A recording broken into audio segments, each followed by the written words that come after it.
जब जीवन में गहन दुख, अथाह परेशानी, अप्रत्याशित विपत्ति या कड़वी हार का सामना करना पड़े तो हे मेरे प्रिय भक्त, शांत हो जाओ और मेरी बात सुनो। ये समय अपनी आंखें बंद करने का नहीं बल्कि उन्हें खोलने का है। ये समय अपनी भुजाओं को ढीला छोड़ने का नहीं बल्कि उन्हें और कसने का है। ये समय निराशा में डूबने का नहीं बल्कि आशा की नई किरण खोजने का है।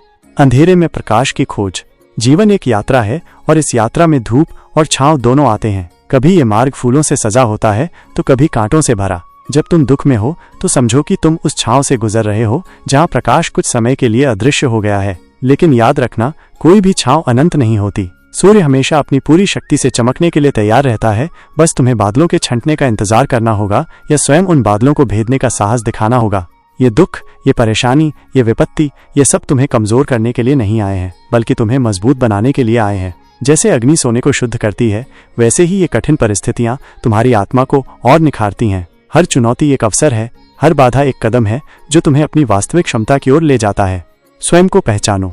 तुम कौन हो? क्या तुम केवल एक शरीर हो जो क्षणभंगुर है, या तुम एक आत्मा हो जो अजर अमर है? जब तुम दुख में होते हो तो तुम्हें अपनी नश्वरता का बोध होता है, अपनी सीमाओं का ज्ञान होता है। लेकिन यही वो क्षण है जब तुम्हें अपनी अनंतता का भी बोध होना चाहिए। तुम उस परम चेतना के अंश हो जिसके पास असीमित शक्ति है। तुम अकेले नहीं हो, मैं हमेशा तुम्हारे साथ हूँ। मैं हर कण में विद्यमान हूँ। जब तुम अपने भीतर झांकोगे तो मुझे वहीं पाओगे। अपनी शक्तियों को पहचानो, अपने आत्मविश्वास को जगाओ। तुम वो कर सकते हो जो तुम्हें असंभव लगता है। हार केवल एक शब्द है जब तक तुम उसे स्वीकार नहीं करते। कर्म का महत्व। जीवन कर्म क्षेत्र है, यहाँ हर कर्म का फल मिलता है। जब तुम परेशानी में हो तो अपने अतीत के कर्मों पर विचार करो। क्या तुमने ईमानदारी से प्रयास किया? क्या तुमने दूसरों का भला सोचा? अगर हाँ तो यह परीक्षा का समय है, अगर नहीं तो यह सुधार का समय है। लेकिन कर्म का अर्थ केवल शारीरिक क्रियाएं नहीं है। तुम्हारे विचार, तुम्हारे शब्द, वे भी कर्म हैं। जब तुम नकारात्मक सोचते हो, नकारात्मक बोलते हो तो तुम नकारात्मकता को ही आकर्षित करते हो। जब तुम सकारात्मक सोचते हो, सकारात्मक बोलते हो तो तुम सकारात्मकता को ही आकर्षित करते हो।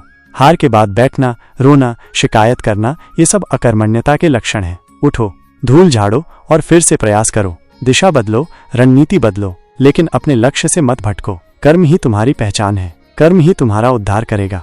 अनाशक्ति का पाठ। जीवन में हम अक्सर चीजों से, रिश्तों से, परिणामों से बहुत अधिक जुड़ जाते हैं। जब वे हमारी अपेक्षा के अनुरूप नहीं होते तो हमें दुख होता है। यह अनासक्ति का पाठ सीखने का समय है। इसका अर्थ ये नहीं कि तुम उदासीन हो जाओ या किसी चीज की परवाह न करो। इसका अर्थ है कि तुम कर्म करो लेकिन उसके फल की चिंता न करो। परिणाम तुम्हारे हाथ में नहीं है, तुम्हारे हाथ में केवल प्रयास है। अपनी पूरी शक्ति लगाओ, अपना सर्वश्रेष्ठ दो और फिर जो भी परिणाम आए उसे स्वीकार करो। स्वीकार्यता ही शांति की कुंजी है। जब तुम अनासक्त होते हो तो तुम्हें न तो सफलता का अभिमान होता है और न ही असफलता का दुख। तुम एक स्थिर मन से जीवन की यात्रा करते हो। अहंकार का त्याग। जब तुम हारते हो, जब तुम विपत्ति में होते हो तो तुम्हारा अहंकार चोटिल होता है। यह अहंकार ही है जो तुम्हें दूसरों से मदद मांगने से रोकता है, तुम्हें अपनी गलतियों को स्वीकार करने से रोकता है। लेकिन याद रखना, अहंकार ही सबसे बड़ा शत्रु है। सच्ची शक्ति विनम्रता में है। अपनी सीमाओं को स्वीकार करो, अपनी गलतियों से सीखो, दूसरों की मदद लो। जब तुम अहंकार का त्याग करते हो तो तुम सीखने के लिए तैयार होते हो, तुम विकसित होने के लिए तैयार होते हो। धैर्य और विश्वास। सबसे महत्वपूर्ण बात है धैर्य और विश्वास। हर समस्या का समाधान होता है, हर रात के बाद सुबह होती है, हर हार के बाद जीत का अवसर होता है। लेकिन इसके लिए तुम्हें धैर्य रखना होगा। परिणाम तुरंत नहीं आते। सफलता एक लंबी यात्रा है जिसमें कई मोड़ आते हैं। और सबसे बढ़कर मुझ पर विश्वास रखो, अपने आप पर विश्वास रखो, ब्रह्मांड पर विश्वास रखो। ये मत सोचो कि तुम अकेले हो। मैं हमेशा तुम्हारे साथ हूँ, तुम्हें सहारा देने के लिए, तुम्हें रास्ता दिखाने के लिए। जब तुम विश्वास रखते हो तो तुम अजेय हो जाते हो।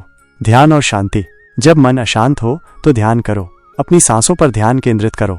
अपने विचारों को बहने दो लेकिन उनमें उलझो मत। ध्यान तुम्हें आंतरिक शांति प्रदान करेगा, ये तुम्हें स्पष्टता देगा। जब तुम्हारा मन शांत होगा तभी तुम सही निर्णय ले पाओगे। ये शांत मन ही तुम्हारी सबसे बड़ी शक्ति है। ये तुम्हें विपत्ति में भी स्थिर रखेगा, ये तुम्हें हार के बाद भी उठने का साहस देगा। परोपकार और प्रेम। जब तुम स्वयं दुख में हो तो दूसरों की मदद करने का प्रयास करो। जब तुम दूसरों के दुख को कम करने का प्रयास करते हो तो तुम्हारा अपना दुख भी कम होता है। प्रेम और करुणा ही सबसे बड़ी शक्ति है। दूसरों के प्रति दयालु बनो, दूसरों के लिए कुछ अच्छा करो। ये तुम्हें आंतरिक खुशी देगा, ये तुम्हें उद्देश्य देगा। जब तुम दूसरों को प्रकाश देते हो तो तुम्हारा अपना जीवन भी प्रकाशित होता है। अंत में मेरे प्यारे भक्त, याद रखना, हर समस्या एक अवसर है। तुम असीमित शक्ति के स्वामी हो। कर्म ही तुम्हारा मार्गदर्शक है। अनासक्ति तुम्हें शांति देगी। अहंकार का त्याग तुम्हें मुक्त करेगा। धैर्य और विश्वास तुम्हें विजय दिलाएगा। ध्यान तुम्हें आंतरिक शक्ति देगा। परोपकार तुम्हें खुशी देगा। जब तुम गिरो तो उठो, जब तुम डरो तो साहस करो, जब तुम हारो तो सीखो। जीवन एक सतत सीखने की प्रक्रिया है। मैं तुम्हारे साथ हूँ हर कदम पर। अपनी आंखें खोलो, अपने हृदय को खोलो और मेरी शक्ति को अपने भीतर महसूस करो। तुम अजेय हो, तुम दिव्य हो। उठो और अपने जीवन को जियो। यह उपदेश आपको जीवन की हर कठिनाई में मार्गदर्शन देगा।